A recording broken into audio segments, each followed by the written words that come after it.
مومن فراغ کی پابندی. فرما ہر ایک کے لیے موالی مولا کی جمع ہے. متعدد معنی آتے ہیں یہاں اس کے معنی وارث.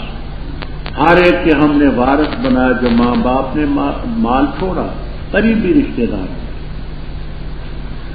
اور ایک اور حق بھی ہے جس کو اکثر فرماتے کہ منسوخ ہو چکا ہے، بعض ائمہ فرماتے کہ ابھی تک باقی. وہ یہ ہے کہ جاہلیت کے زمانے میں لوگ ایک دوسرے کو اپنا بھائی سمجھتے تھے.